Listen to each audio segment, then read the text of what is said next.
Hi friends, ఈరోజు వీడియోలో నల్లేరు కారం ఎలా చేసుకోవాలో చూపిస్తున్నానండి. దీని సంస్కృతంలో వజ్రవల్లి కూడా అని పిలుస్తారు.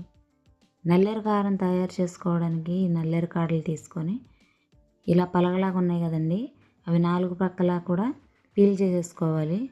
లైట్గా అవి తొక్క తీసేసుకోవాలండి. లేదంటే అవి మన చేతులకు అంటినాయి అనుకోండి, దురద వచ్చేస్తాయి. అలా పీల్ చేసుకోవడం ముందు ఆయిల్ రాసేసుకోవాలి చేతికి. ఈ నల్లేరు కారం చాలా మంచిదండి.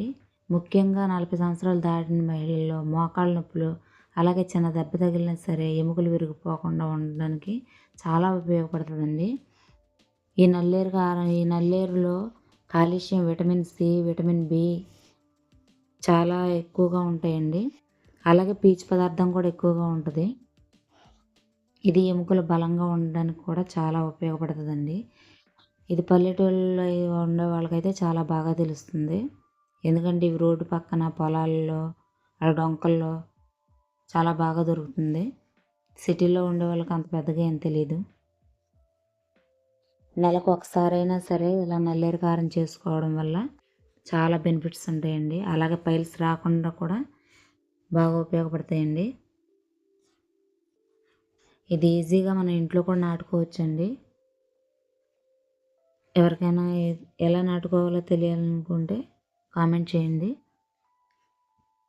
ఇలా మొత్తం అన్నీ పీల్ చేసేసుకున్న తర్వాత చిన్న చిన్న ముక్కలుగా కట్ చేసేసుకొని పక్కన పెట్టేసుకోవాలండి, వాష్ చేసుకొని. ఇప్పుడు ప్యాన్లో కొంచెం ఆయిల్ వేసేసుకొని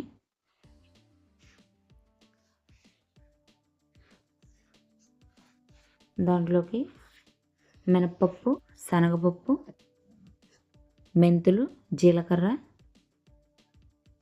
2 వెల్లుల్లి రెబ్బలు వేసుకొని ఫ్రై చేసుకోవాలండి.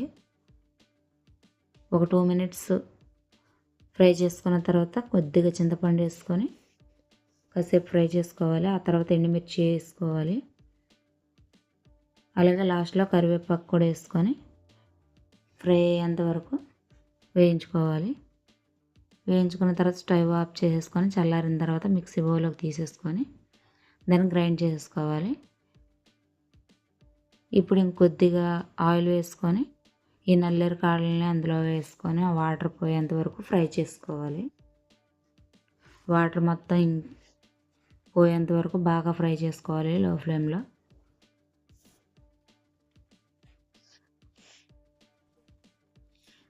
ప్లీజ్ అండి, లాస్ట్ వరకు వీడియో అక్కడ స్కిప్ చేయకుండా చూడండి. నచ్చితే లైక్ చేయండి. ఇలా ఫ్రై అయిపోయిన తర్వాత మిక్సీ గిన్నెలోకి తీసేసుకొని దీన్ని కూడా మిక్సీ చేసేసుకొని పౌడర్ చేసేసుకోండి. పౌడర్ చేసిన తర్వాత ఇలా ముందుగా పౌడర్ చేసుకున్న తాలింపుల్ని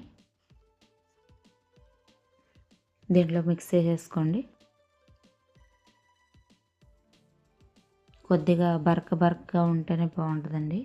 ఇలా చేతితో స్మాష్ చేసేసుకోండి, బాగా కలిపేయండి అందులోకి.